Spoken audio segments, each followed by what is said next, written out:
I'll tell you the exercise that changed my life. This came from a life coach, Beth Handel. She said, take out a sheet of paper, and at the top of the sheet of paper, write down the phrase, places where I said yes when I really meant to say no. And keep a running list every single day. Am I agreeing so they'll like me? I'm agreeing just to be non-confrontational. Am I agreeing because I have this idea in my mind that I'm a nice guy, and if I stay a nice guy, then life will work out for me. And nice guys don't make people mad. Nice guys don't say no. Nice guys don't disagree. Nice guys don't even tell people when they're a little bit upset. Well, hello there, and welcome to this episode of The Terri Cole Show. This was a really special interview with one of my friends, Dr. Ish Major. Now, you may know Ish because he's actually a TV psychiatrist and psychotherapist. He spent the last 20 years kind of demystifying the male psyche and helping men and women navigate their way through relationships in life, basically. Now, I met Ish because he interviewed me for my first book, Boundary Boss, on the show The Doctors that he was co-hosting at the time. And then we ended up speaking at the same gig in Vancouver, which was so amazing and so much fun and so great. And I was like, oh my gosh, I know you from The Doctors. And he was like, oh my God. And then we both realized from there, we were flying both from Vancouver to LA to record the Nick Cannon show. So he was one of the regular doctors on that panel, and I was a guest therapist. And this was the show on dating. So he's actually amazing. He's been named as America's top psychiatrist for the past 3 years running. And he's just done tons of television. But what I love about Ish is that he's so insightful about relationships. And that's so much of what we talk about in this interview is basically how he got where he is from a little teeny town in the low country, as he called it, of South Carolina, to where he is right now and what he's doing. I hope that you enjoy this interview with Dr. Ish Major as much as I enjoyed interviewing my pal. I am so excited to welcome Dr. Ish Major to the Terri Cole Show. Welcome, Ish. Hey, Terri, how you doing? Good to see you again. You too. Oh, so many things. I was telling the audience at the top the funny story of you and I, out of sort of nowhere, and it wasn't out of nowhere, I imagine, because we were meant to be, but I had been on The Doctors. That's where I met you initially. Right. That's and right. Then we ended up speaking at the same exact thing in Vancouver, which was amazing. It was the Real Love Ready Summit. Yeah. And then as we're just talking, we both realized we're both going to LA to shoot the Nick Cannon show. Right. I was like, are we on vacation together right now? Like, what is happening? Yeah. Look, the universe doesn't make mistakes. It's funny how that works. Correct. So let's talk about counsel culture a little bit, if you would, because I feel like it's really been quite a phenomenon. And I want to hear all about how it came about. I told the audience at the top sort of what the show was, but I'd love to hear from you. How did you get it? How was doing it, and how are you feeling about it? Yeah, well, it's interesting, right? So counsel culture is a take on cancel culture, which is kind of where one of those places where we are right now, right? Somebody says the wrong thing or thinks the wrong thing or wears the wrong thing or, right, shows up with the wrong person, then you're out, you're canceled, and we're moving on to the next thing. And so our fearless leader, Nick Cannon, who is no stranger to being canceled many times over, right? Yep. We were actually doing his talk show in New York, the Nick Cannon show. And we had this little segment called the Man Panel, right? And he invited a bunch of guys on, some therapists, some coaches, some comedians, some celebs. And we just kind of talk about guy issues for about 10 minutes. And that part of the show, the fans really, really loved, right? Especially the ladies. They were like, oh, this is interesting. Kind of a peek behind the curtain. Sounds like these guys are being honest. And so when that show got canceled, Nick, in his brilliant TV mind self, said, hey, why don't we take the part that actually was good and then do a whole thing about that? So that's really where counsel culture grew from, out of the cancellation of the other thing, because it's the thing that worked. It was authentic. It was genuine. It was honest, open conversations from a male point of view, from a non-toxic male point of view. Right. Yeah. Which is something we don't often get to see. And the show's done really well, right? It's on Amazon Prime. Amazon MGM Studios is a production partner. We're super excited about how well it's been doing. And we tackle all the issues, right? We tackle all the issues that we all deal with But specifically, we get insight from guys on when it comes to addiction. How do guys deal with grief? How do guys deal with depression and anxiety? Do guys admit that they're having anxiety, right? When your episode, which is one of my favorites, when we talk about modern dating, right? And what all, and that whole mind numbing, right? We're cockroaching, we're breadcrumbing, we're ghosting. What are we doing now? Right? All of these things. And so just those issues, just kind of some insights from a guy. Then obviously we're smart enough to know it's not just a one-sided conversation. So we have brilliant women such as yourself come on and help guide us. Again, some of our thinking. Yeah, but it's really fun. But what are you finding? Like what I find fascinating is that there's not a lot for men. There really isn't a lot out there with the emotional intelligence that you and Mike Dow is another regular therapist on the show that you're bringing to these guys. And there's something about the response because the response has been so good. What are you hearing from the men in the audience? We are hearing to a man round of applause, right? Because they're like, it sounds weird to say in this country, young men in particular, feel like they've kind of lost their voice and they don't really know. Is it okay for me to ask for stuff? Is it okay for me to complain about stuff? Can I set a boundary and say, well, I'm not cool with something, right? Or is that being toxic? Am I being a narcissist? And so there's this weird mind warp that's going on where guys don't really know if it's okay. And the whole point of the show is that, it's okay, right? It's okay to say when you're unsure. It's okay to say when you're having a problem. It's okay to be disappointed. It's okay to have a problem with something. It doesn't make you toxic. It doesn't make you narcissistic. It actually just kind of makes you human, right? And one of the cool things about the show is we try to cover all bases. So we've got Nick, who's the megastar, who's been everywhere and done everything, right? And lived the life that most of us can't imagine. And then we've got Dr. Mike, who is super cool, right? Multiracial, gay, married to an amazing husband with a super, super strong relationship there. And then you've got me, right? From the African-American perspective, psychiatrist doing that thing, kind of adding that flavor to it. And then we're bringing just a host of experts like yourself to come in and help us out. And so it's, the response has really, really been overwhelming for guys. And they're like, finally, every day, 3 or 4 new DMs are in my inbox saying, hey, I was having this exact talk with my best friend. And thank you guys for saying that, right? Because we don't have any place else to say it. So it's been really cool. Really, really cool. We're very pleased about it. It's so exciting. Anyway, I really hope that there's a lot more of Counsel Culture to come. That's all I'm saying. Season 2. That's what I'm talking about.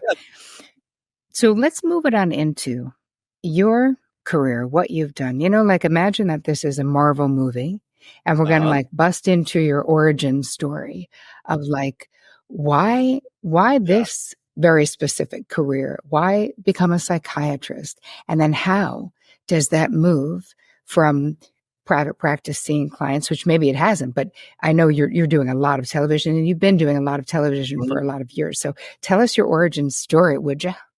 Yeah, it is interesting, right? So I grew up in a family of all women, 5 sisters, 8 aunts, right? My mom and dad were together for 56 years. We grew up in a teeny-tiny little town called Yemassee, South Carolina, right? Most folks never heard of it. It's near Charleston, near Beaufort, the low country. What I like to say is the low country.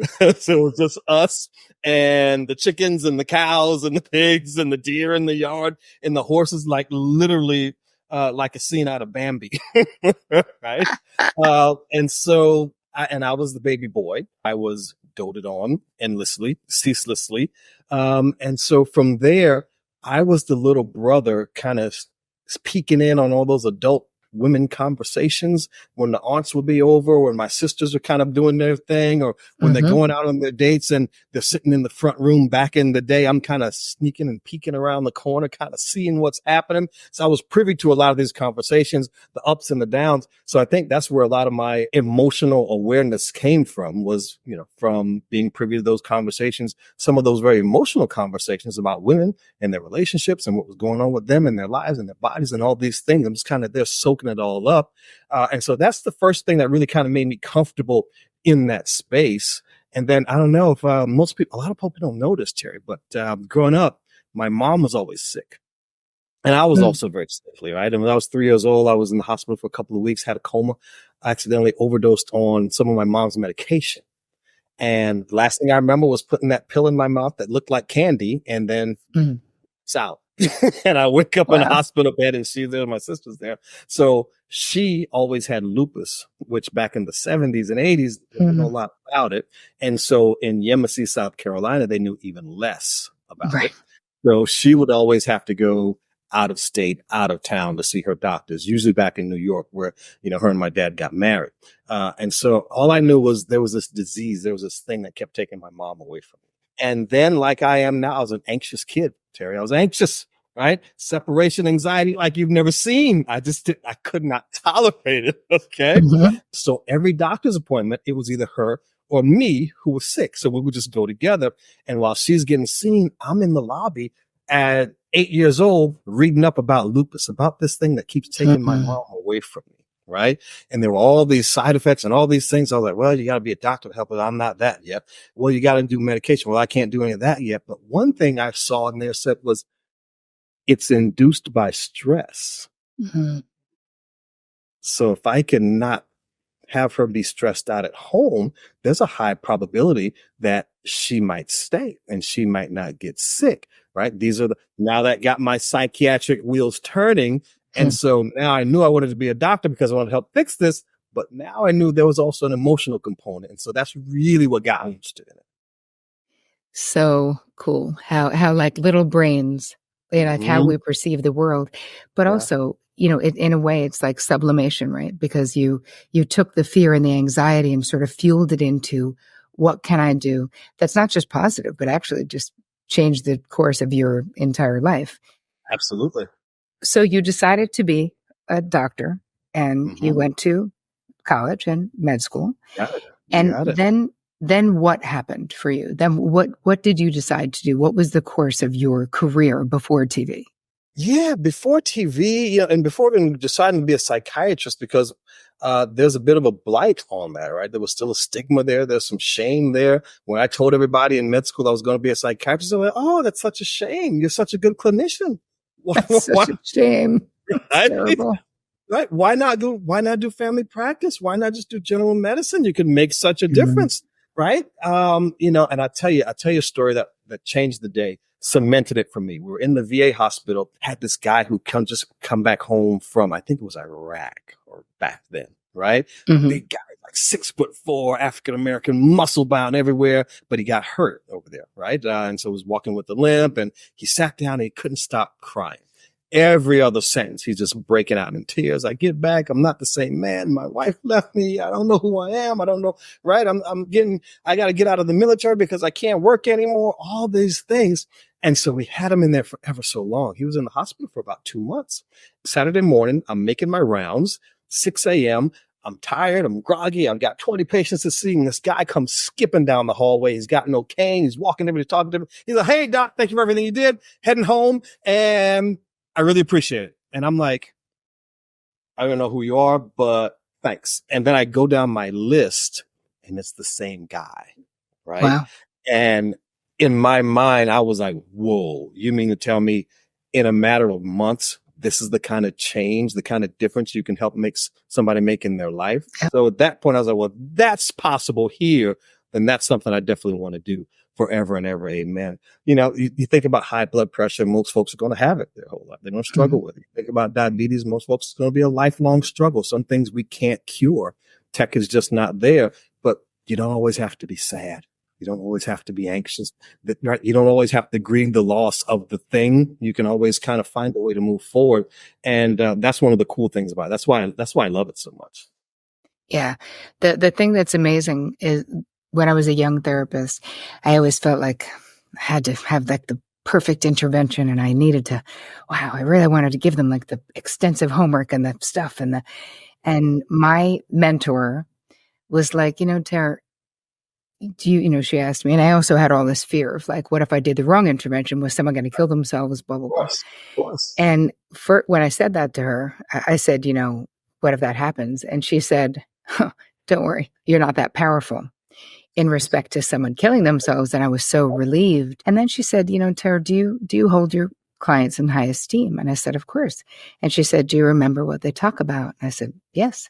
She said, do you want them to get better? Yes. Do you show up on time? Do you listen? Do you do active listening? I'm like, of course, all those things. Yes, yes, yes. And she said, do you realize that some people will never, ever have that experience, and that alone, you're doing enough? So I'm picturing this 6'4" military buff guy that you're talking about, and picturing him being in such a compromised state that he was just breaking out, bawling his eyes out.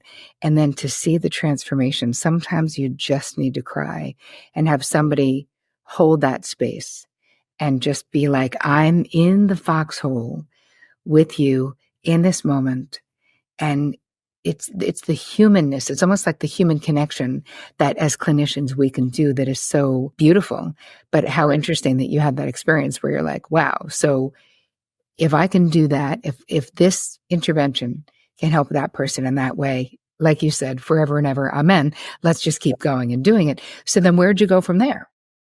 And so from there, I graduated med school, finished residency, started my private practice with family member, my baby sister, and her friend who was a psychologist, and her best friend who was also a psychologist, who I just happened to be madly in love with at the time.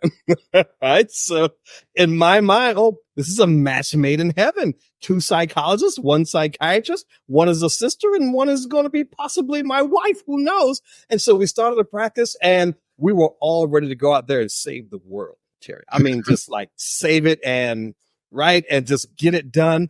Only one small problem. Nobody had any idea how to run a practice. Oops. Whoopsie. Big whoops. And so that thing crashed and burned, fell out of the sky in pieces. And as I'm picking up the pieces, trying to figure out what I'm going to do next, I took some time off. Took 6 months off, actually, just to kind of figure out, okay, this failed in such a horrible way. Maybe this isn't the thing, right? Maybe this isn't the thing I'm supposed to be doing. Maybe I'm right. Because clearly if that was the thing, it wouldn't have blown up that spectacularly. Right. And so I'll never forget. I was living in Jacksonville, Florida. I drive home. I go see my mom and my dad, and I'm ready for the disappointment as I tell them, hey, this thing crashed and burned, and it's not working. I'm not really sure what I'm going to do next. And, I don't even know if I want to do this doctor thing anymore because it was such a horrible experience. And my mom, who was already, in bed and sick on her, as we would say in the Low Country, on her deathbed at that time, struggling with Alzheimer's. And she looked at me and she was like, son, I think there's something special about you in that you just have a gift for helping people. And you don't really need to be a doctor to do that. So maybe you should figure out another way to do that. And that night, I'd pick up my journal. I had all these stories in my head about relationships, whether it was from patients or friends or folks who knew some of my own. I just started writing them down. It was kind of like a therapeutic cleanse for me at that point, right? And those stories kind of coalesced into a chapter, and that chapter kind of coalesced into a book. That book was snarky and glib and all of those things that I am. And it kind of started picking up steam. Radio stations got wind of it and they started to call. And then local TV stations got wind of it and they started to call. And so one day I'll never forget, I'm in Greenville, South Carolina. I'm sitting at my counter and the phone rings, and it is some producer from this show called The Today Show in New York City. And they're like, hey, this is Stephanie, heard out your little book. Think you might want to come up here and talk about it. I don't know. And I'm like, well, sure. Why not? Right on. Right. And so I foot the bill. I get on the plane. I fly to New York, and I'm in the studio, Terry. I'm in the studio. So there's hold a copy right there. There's Kathy Lee right here getting ready to talk to me. I look over here and, oh my God, it's Al Roker doing the news and the weather. It's Al Rook. Right? And then I turn around and outside there are people with the signs like I've been watching on TV for the last 30 years. Say hi to my grandma. It's her birthday. Right? The whole thing. And the producer says in 3, 2, and before they got to 1, this weird sense of calm came over me like I had never felt before in my life.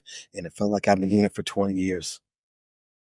And in that moment, I was like, now this is the thing. This is the thing I want to do forever and ever. Amen again. So interesting. I've never heard it described that way, but I can honestly say that is absolutely a very similar experience that I have on camera. That there is a it's a weird connection that feels like I'm connected to something else, source. I don't know, the God, the universe. I don't know what we call it, but it feels there's an effortlessness to the experience that I don't really feel in lots of other things. Like writing books, that shit is hard. Like it takes time, it takes concentration, and I feel like talking about the stuff we're inspired about is for me is less so. So I really appreciate you sharing that story. I didn't know that. Yeah. So that was the beginning, which is really, you had this non-traditional way. Because listen, let's just both get that it doesn't normally happen like that. Like the Today Show they're not normally calling you up and being like, hello. Right. That's not how it goes. That's not how it works. No, not usually, but it's almost like this sense of what your mom had said, that there's a way to help heal people that might be different than the one-on-one practice, right? And it could still be that too, but it might be different. And then suddenly sort of television evolves in your life. So then you moved in, because I met you when you were on The Doctors. So was that a long running gig, or what was the deal with that? It was, right? So I started off doing some guest spots here and there, just kind of in talking about relationships. And then after Travis retired, who was the main host, then Dr. O calls me up and he was like, hey, bud, you think you might want to come up here and kind of help me co-host this thing? And I was like, yeah, why not? And so that was just one of the coolest things. Really love Dr. O, really love working with that production team, superstars all across the board. And we get to talk medicine, we get to talk emotional health, all of those things, get to meet amazing experts like yourself on the show. And so it was just kind of one of the natural progressions as I did more and more, and actually started to get better at it because I love doing it. And so I always wanted to know, okay, well, how can I get better at this thing? I don't want to, because the first few times, Terri, let's make no mistake, I showed up and I sucked. Yep. It's kind of how it works. So I was like, okay, this is something I enjoy, and I think I have something to offer here. So let's get better at it. And that's where I was doing. When we met, I was co-hosting The Doctors, and we were shooting up out of Stamford, Connecticut, and it was a cool time. It was great. All right, so let's talk about epic relationships, shall we? Epic. Whoa, indeed. Epic relationship. Because here's the thing with your work and the stuff that you're putting out there is that a lot of times it's men asking you questions about relationships. You have a lot of women too, but I see online, people trying to understand like what is good, what is bad. So just off the top of your head, what would you say constitutes an epic relationship? I think about models, right? I think about those models for an epic relationship. And when I think about some of the models all of us may know, some traditional, some not so traditional. Kevin Bacon's model is pretty epic, right? Him and his wife, that's solid. Goldie Hawn and Kurt Russell's model is pretty epic, right? When you see them together, you get it. It's like, oh wow, wait, they love each other. Yeah, it looks great together, but there's something else. Something's different. Oh my God. They're friends. Oh my God. They enjoy each other. Right. And so when I think of epic relationships, the number one thing that I think needs to be there is mutual respect. If you can't respect your partner, you will never, ever stay with them. That's the first thing that's got to be there. Right. You have to have respect for them, and you got to be proud of who they are. Right. Whatever capacity that is, whether they are on stage or off stage, whether they're in an office or at home, right? Whatever that, you've got to be proud of the person that they are and you've got to be their biggest cheerleader. It's the same thing we do when we have our clients, right? We Yeah. lend them ego strength, right? And we urge them on when they feel like they can. Well, you got to be able to show them do that for your partner also, right?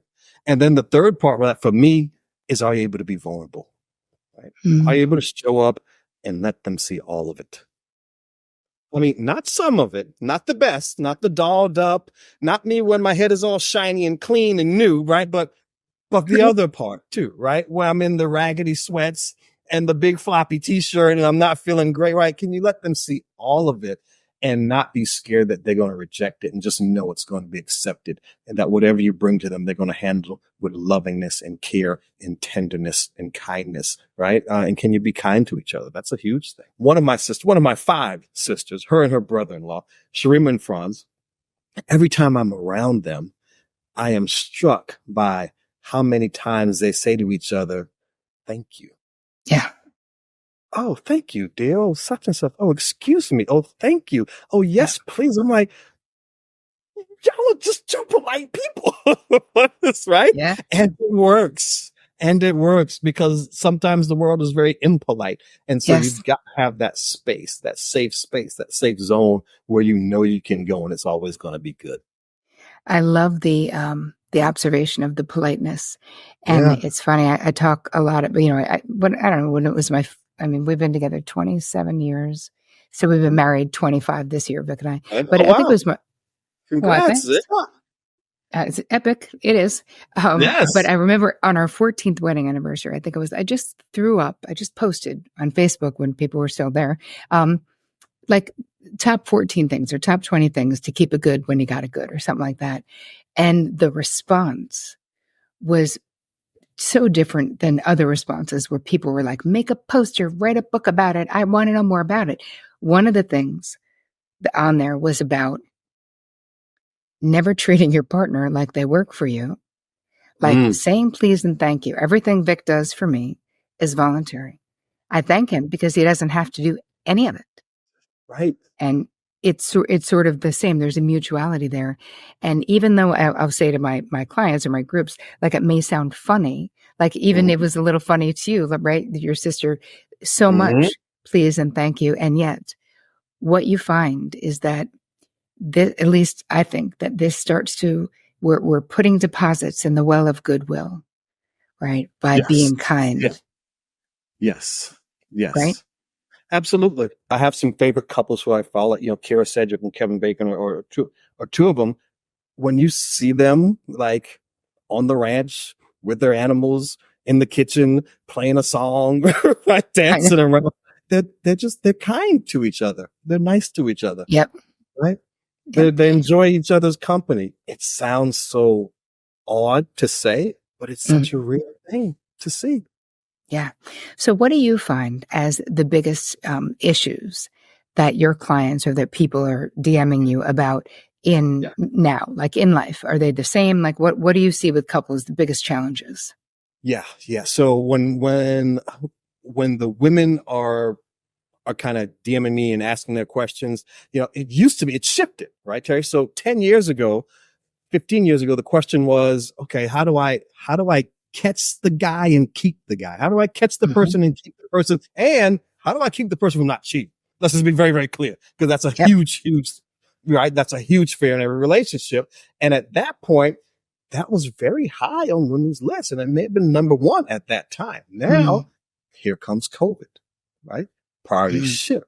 Things change. And so it was interesting. We did a study with all of my followers, all my fans, and we kind of polled them to see, well, what are the things that you're really interested in? What are your 3 biggest fears in a relationship? And what are the 3 things you love the most about it? And the fears are the things that shocked me, because cheating was no longer at the top. Now the biggest fear that women have is, am I with the right person? Do I have the right person or not? I'm investing all of this time, all this emotional labor, right? All of these years, which we cannot get back, right? Correct. And I think COVID was that dark gift that really helped us stop down and realize, is this working, right? Yep. Is this going to sustain me? Does this replenish me, right? Does this nourish me? And for a lot of women, the answer to that question was, I don't think so. And so that's the biggest question I get from my ladies now. So where do you see codependency being a relational problem? Or do you see it? I know That's you do. mostly what it is, right? Yes. That's mostly what it is. Somebody's being made to feel responsible for the other person's happiness, for the other person's well-being, for the other person's everything, and you're falling short. We met Esther Perel in Vancouver, and she says it so eloquently. Nobody can be your best friend, your wise counsel, your best lover, your best co-parent, right? Nobody can be all of these things. That's a lot. That's a lot, right? I don't want that responsibility, right? And it's the whole Jim Rohn thing, right? I'll work on me for you. You work on you for me, and then let's see how this thing works. Because that codependent cycle, and you know this, Terry, it's so hard to see when you're right. And I have particular expertise there because for the first 40 years of my life, Terry, you may not know this, I was the card carrying captain of Team Codependence. With your 5 sisters, your 8 aunts, and your mom? Yeah, I bet you were. Correction. And my sick mom. Yeah.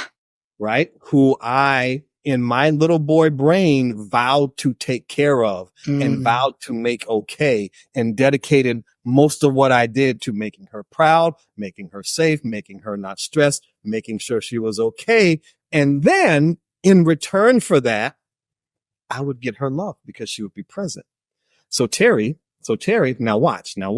I took that blueprint, I lifted it up out of Yemassee, South Carolina, and I laid it over every single relationship I ever had in my first 20 years. Yep. Every single one. I was the consummate nice guy. I would form these covert contracts in my mind. I'm going to show up and solve every problem for you. I'm going to fix everything. I'm going to anticipate everything that you could possibly need and want. I'm going to give it to you. And once I sacrifice myself and lay myself on the cross for you, you then will be available for me emotionally, physically, and sexually. Not that I'm never going to ask. No. Never going to do that. Correct. Yep. Right? Because I am way too terrified of asking, but it's the covert contract. And when that didn't happen, Terry, relationships ended, hearts are broken, disappointment is crushing. Right? The whole thing. So it's hard to recognize that pattern until one day when you finally wake up and realize the way I'm doing this is not making me happy. Right? So it's time to really stop that and do something different. Yeah. What's interesting about the codependency thing and how we are, the whole Too Much book that is basically bringing us together, a guide to breaking the cycle of high functioning codependency, right? You fall into the category, even though the book is written in a way towards women, because that's more of my expertise, but I have a lot of men in my audience who are exactly what you're describing, which is, what does it mean to be a high functioning codependent? It basically means that you're overly invested in the feeling states, the outcomes, the situations, the relationships, what they want of the people in your life, to the detriment of your own internal peace. Maybe your own psychological well-being, maybe your own financial well-being. And what we find, and of course, this is what you're describing, is that when we're actively engaging in high-functioning codependent behavior, we have literally bought a ticket, a one-way ticket to Bitterland, because that train goes nowhere else. There's only one stop where eventually you just can't give of that level. And I love the way that I call them silent agreements, you call them covert contracts, and yet they're the same exact thing. Right.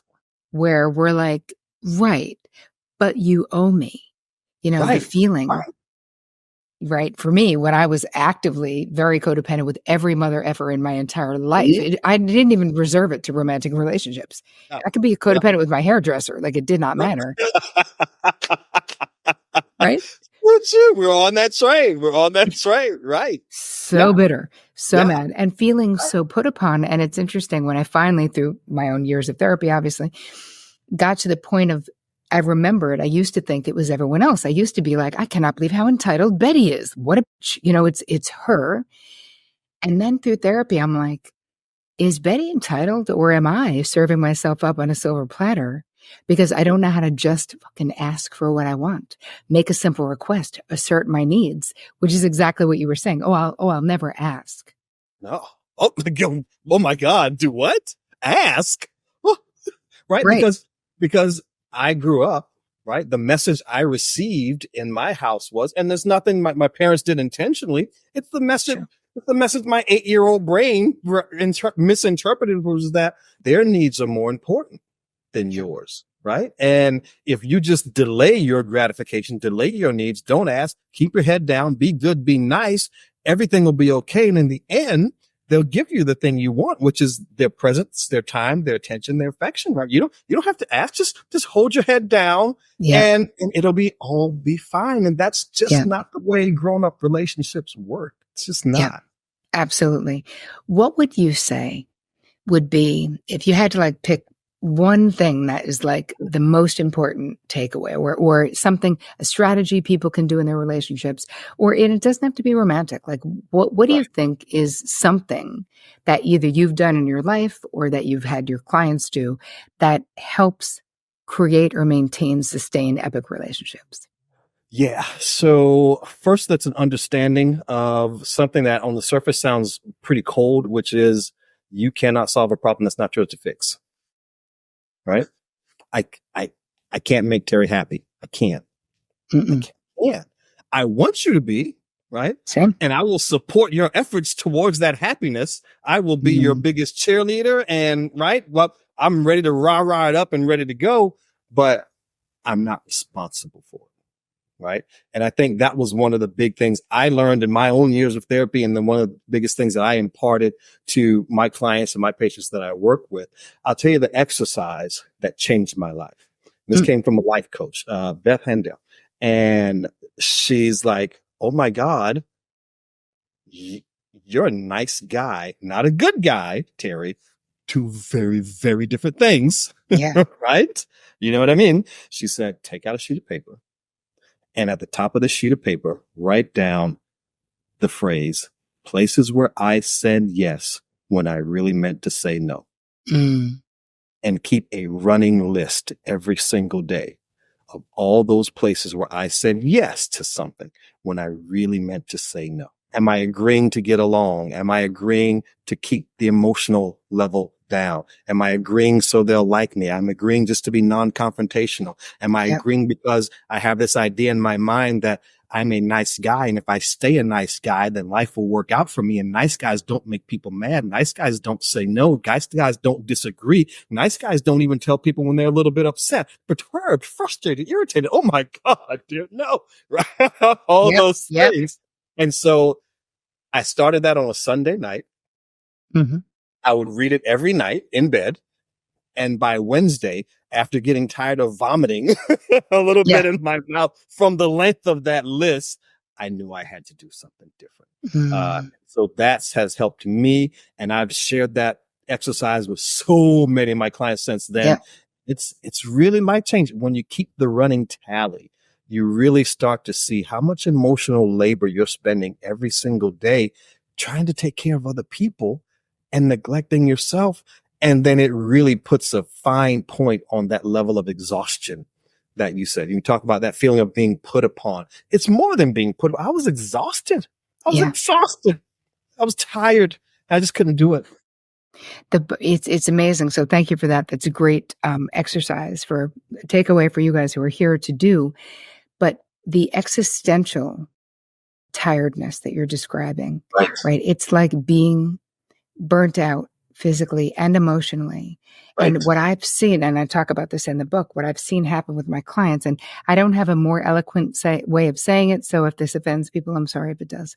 But we go from giving 1 million too many fucks to giving 0. Right? It's like hitting a wall. Right. You just go, I literally don't care. And the cycle of HFCness, high functioning codependency, is that it all seems fine in the beginning. until, as you did, you hit a wall. Right. And then you swing the other way where you go, no fucks to give, don't care, so mad. But that's not the healthy place either, right? That's the pendulum swinging Exactly. the other way because we're exhausted. And then in the end, we get to this place of surrender, of acceptance. Exactly what you said, Ish. You said, I can't make Terri happy. I want her to be happy. I can't do it.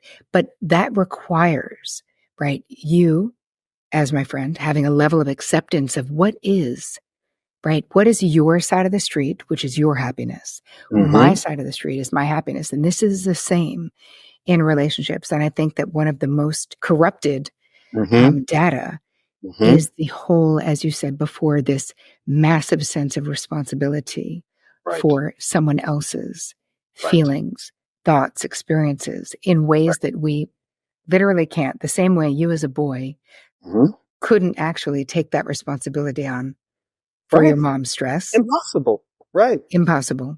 And this is the same way in relationships. And so as people move through getting into recovery from high functioning codependency, there is so much bandwidth regained because we stop obsessing over all of this stuff that we're trying to, it's like being on this hamster wheel because we can't actually control it, you know? Right. And you know this, and I'm sure a lot of the folks who are watching this realize this too. But if you're looking at that perfect codependent model, quote unquote, perfect, it's if you think of someone who's in a relationship with somebody who's struggling with a substance, right? Whether it's alcohol or whatever the substance may be, the substance user is rocking and rolling and they're doing their thing. Yep. But the person who's taking care of them, right, their whole entire life starts to evolve around and revolve around just making sure they're okay, right? I don't know how to get them clean and sober, but can I at least keep them alive long enough until maybe they're ready, right? And so that's kind of that model, right? And when folks are trying to conceptualize, okay, codependent, what is that? What exactly is it? Think of it like that, right? Think of like somebody who's loudly not functioning well. And the quiet, nice, functional one over here. And what you and I know, Terri, is that the sicker of the two is the quiet, nice caretaker over here, because they're the ones who are literally making that conscious choice to deny whatever it is they're thinking, feeling, doing, needing, and wanting. I'm going to focus all my efforts over here. Yep. And can you see, that's such a nice, concise way of putting it. So thank you. But can you see how with high functioning codependency, one of the distinguishing earmarks of this affliction is that the more capable you are, the less codependency looks like codependency. Exactly. And so it just slips right under the radar and people are like, what? I'm fine. I got it going on. What are you talking about? And you don't, right? You do until you don't. And so I super appreciate you spending so much time with us here today, Ish. Thank you so much. Tell everyone where they can find you and your books and all the things you have. Absolutely. So I'm all over social media. You can find me on Twitter, Instagram, The Top, just by my name, Dr. Ish Major. On Instagram, Dr_ISHMAJOR. That's where you can find me there. Right now, you can find me and Terri on episode 4 of Counsel Culture, streaming now on Amazon Prime. We are talking breadcrumbing. We're talking cockroaching. We are talking roach. We're talking all the modern dating tips. And most importantly, we're talking about boundaries, right? Yeah, we are. How to set those boundaries early so you can have an epic relationship later on, right? And it sounds so simple, but it's so It is. And you got to have what we do. That's right. And you can learn, right? Because that's why we do what we do. Yep. Absolutely. Right so I appreciate you for that.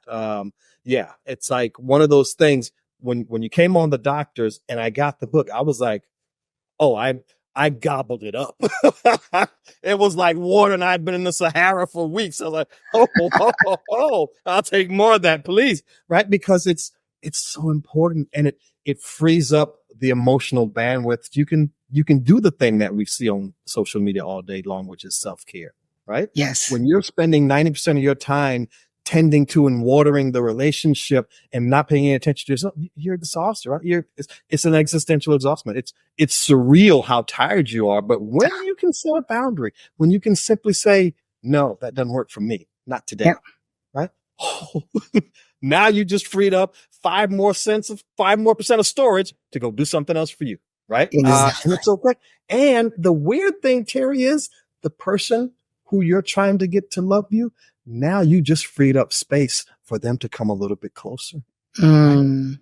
Because they're not feeling put upon like they need to perform for you because they see you putting forth so much effort to make them happy. And they don't, that's a lot of pressure to perform. But when you back off, they can say, okay, now I can actually come a little closer and just be me as well. Funny how that works. So good. So good.